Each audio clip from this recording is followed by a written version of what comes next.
প্রিয় ছাত্রছাত্রী, আসসালামু আলাইকুম। আশা করি তোমরা অনেক ভালো আছো। আলহামদুলিল্লাহ, তোমাদের দোয়ায় আমিও অনেক ভালো আছি।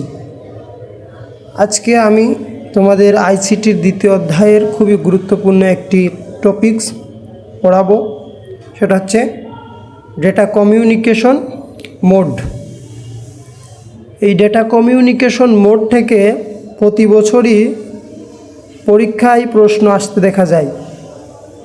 টপিকসটা অনেক গুরুত্বপূর্ণ, তাই মনোযোগ দিয়ে ক্লাসটি করবে। ডেটা ট্রান্সমিশন মোড বলতে ডেটা প্রবাহের দিককে নির্দেশ করে। ডেটা ট্রান্সমিশন মোড বলতে কি বোঝায়? ডেটা প্রবাহের দিক। ডেটা ট্রান্সমিশন মোড মূলত তিন প্রকার: ইউনিকাস্ট, ব্রডকাস্ট এবং মাল্টিকাস্ট। ইউনিকাস্ট, ব্রডকাস্ট এবং মাল্টিকাস্ট এই তিন ভাগে ভাগ করা যায় ডেটা ট্রান্সমিশন মোডকে। মোড মানে দিক। ডেটা ট্রান্সমিশন বা ডেটা প্রবাহের দিককে ডেটা ট্রান্সমিশন মোড বলে।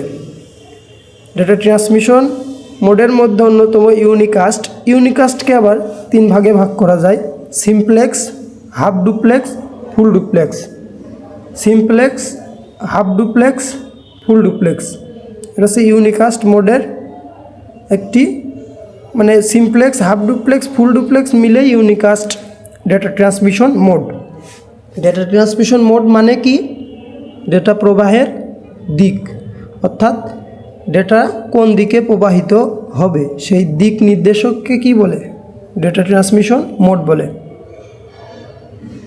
আশা করি তোমাদের মুখস্থ হয়ে গেছে। ডেটা ট্রান্সমিশন মোড বলতে ডেটা প্রবাহের দিক। ডেটা ট্রান্সমিশন মোডকে তিন ভাগে ভাগ করা যায়: ইউনিকাস্ট, ব্রডকাস্ট, মাল্টিকাস্ট।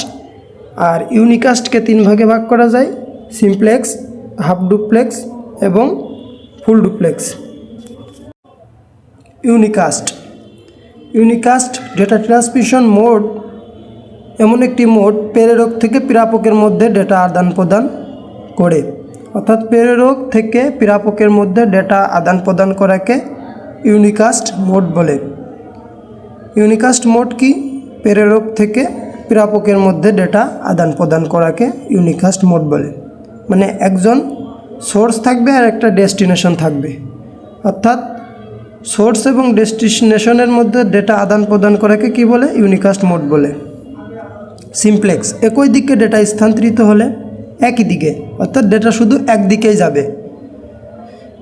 একই দিকে ডেটা স্থানান্তরিত হলে সেটিকে কি বলে? সিমপ্লেক্স মোড বলে। যেমন রেডিও টেলিভিশন। রেডিও টেলিভিশন বিভিন্ন তথ্য সম্প্রচার করলে আমরা কিন্তু শুধু সেগুলো উপভোগই করতে পারি। এর বিপরীতে আমরা কিন্তু কোনো ডেটা স্থানান্তর করতে পারি না, অর্থাৎ সিমপ্লেক্স এমন একটি ডেটা ট্রান্সমিশন মোড একই দিকে ডেটা ট্রান্সমিশন করে। Half duplex. হাফ ডুপ্লেক্স এমন একটি ডেটা ট্রান্সমিশন মোড যা উভয় দিকে ডেটা ট্রান্সমিশন করে, তবে একই সময়ে না, একই সময়ে নয়। একই সময়ে উভয় দিকে ডেটা প্রেরণ করা যায় না হাফ ডুপ্লেক্সে। অর্থাৎ যখন প্রেরক ডেটা প্রেরণ করবে তখন প্রাপক শুধু গ্রহণই করবে, তখন প্রাপক কোনো রিপ্লাই দিতে পারবে না।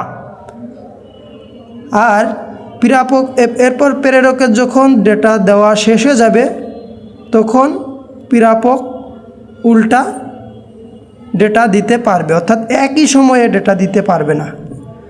যেমন ওয়াকিটকি, পুলিশের এবং সেনাবাহিনী অর্থাৎ প্রতিরক্ষার কাজে এই ওয়াকিটকি ব্যবহার করা হয়। বিভিন্ন চ্যানেল থাকে এর, হ্যাঁ, বিষয়টা একটু খেয়াল রেখে, অনেক ইম্পর্টেন্ট।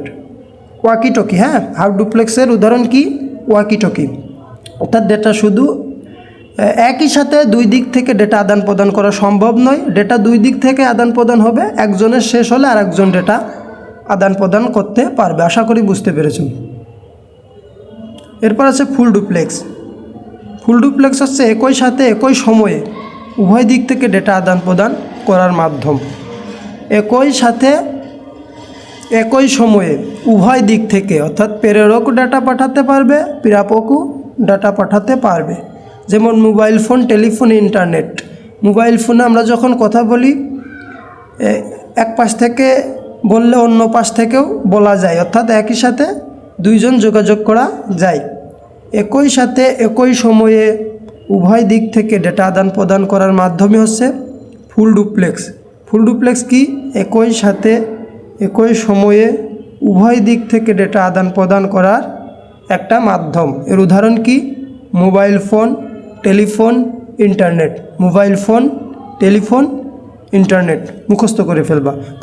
পরীক্ষা আসবে মোবাইল ফোন কোন ধরনের ডেটা ট্রান্সমিশন মোড, তখন বলতে হবে, যদি অপশনে সিমপ্লেক্স থাকে সিমপ্লেক্স, এবং সিমপ্লেক্সের আবার ক্যাটাগরির মধ্যে আছে ফুল ডুপ্লেক্স, তখন ফুল ডুপ্লেক্সও দিয়ে দিবা, ফুল ডুপ্লেক্স। এরপর হচ্ছে ব্রডকাস্ট। নেটওয়ার্কের কোনো একটি নোড ডেটা প্রেরণ করলে ওই নেটওয়ার্কের সাথে যুক্ত সকলে সেটি গ্রহণ করতে পারে। অর্থাৎ নেটওয়ার্কের কোনো একটি নোড ডেটা যদি প্রেরণ করে ওই নেটওয়ার্কের সাথে যুক্ত সকলে সেই ডেটা গ্রহণ করতে পারে। উদাহরণ যেমন টেলিভিশন এবং রেডিও সম্প্রচার কেন্দ্র থেকে কোনো কিছু যদি প্রচার করা হয় তাহলে আমরা সকলেই সেটা উপভোগ করতে পারি। এটা ব্রডকাস্ট। ব্রডকাস্ট মানে অনেক বড় এরিয়া নিয়ে ডেটা আদান প্রদান করার একটা সিস্টেম। অর্থাৎ নেটওয়ার্কের কোনো একটি নোড যখন ডেটা প্রেরণ করবে ওই নেটওয়ার্কের সাথে যুক্ত যারা থাকবে তারা সবাই এই ডেটাটা কি উপভোগ করতে পারবে, সেটা হচ্ছে ব্রডকাস্ট মোড। যেমন রেডিও টেলিভিশন সম্প্রচার কেন্দ্র থেকে যদি কোনো ডেটা প্রচার করা হয় তাহলে আমরা কি করতে পারি, সেটা উপভোগ করতে পারি। এটাই ব্রডকাস্ট মোডের অন্যতম উদাহরণ। এগুলো একটু মনোযোগ দিয়ে পড়ে নিও এবং ক্লাসটি যদি দু একবার দেখো আশা করি মুখস্থ হয়ে যাবে, পরীক্ষায় লিখতে পারবা। আর এই টপিকসটা তো আসলে অনেক ইম্পর্টেন্ট, সেক্ষেত্রে তোমাদের মনোযোগ দিয়েই ক্লাসটা করা উচিত। মাল্টিকাস্ট। মাল্টিকাস্ট এটা একটি ডেটা ট্রান্সমিশন মোড বা ডেটা প্রবাহের একটি দিক। যখন কোনো ডেটা একটি নির্দিষ্ট গ্রুপের লোকজন উপভোগ করে তখন তাকে মাল্টিকাস্ট বলে। যেমন ভিডিও কনফারেন্স। ভিডিও কনফারেন্স যখন হয়, আমরা বন্ধু বান্ধবের মধ্যে অনেক সময় ভিডিও কনফারেন্স করি। এই ভিডিও কনফারেন্সে নির্দিষ্ট কিছু লোকই কী করতে পারে, অংশ নিতে পারে। এরপর টেলিকনফারেন্সের ক্ষেত্রেও তাই। টেলিকনফারেন্সে নির্দিষ্ট কিছু লোক অংশ নিতে পারে। দেখা যাচ্ছে একটি দেশের গণ্যমান্য ব্যক্তি, ধরো প্রধানমন্ত্রী, অন্য কোনো দেশের সাথে যদি টেলিকনফারেন্স করে সেখানে শুধু ওই নির্দিষ্ট কিছু সংখ্যক লোকই অংশ নিতে পারবে, আমরা কিন্তু সাধারণ জনগণ অংশ নিতে পারবো না। অর্থাৎ মাল্টিকাস্ট হচ্ছে কোনো নির্দিষ্ট গ্রুপের লোকজনকে বোঝায় মাল্টিকাস্ট। যখন কোনো ডেটা একটি নির্দিষ্ট গ্রুপের লোকজন উপভোগ করে তখন তাকে কি বলে, তখন তাকে মাল্টিকাস্ট বলে। যখন কোনো ডেটা একটি নির্দিষ্ট গ্রুপের লোকজন উপভোগ করে তখন তাকে কি বলে, মাল্টিকাস্ট বলে। ধন্যবাদ সকলকে, ভালো থাকবা, সুস্থ থাকবা, আমার জন্য দোয়া করবা যাতে তোমাদেরকে সুন্দর সুন্দর কিছু পরামর্শ, সুন্দর সুন্দর কিছু তথ্য দিয়ে সাহায্য করতে পারি। আসসালামু আলাইকুম।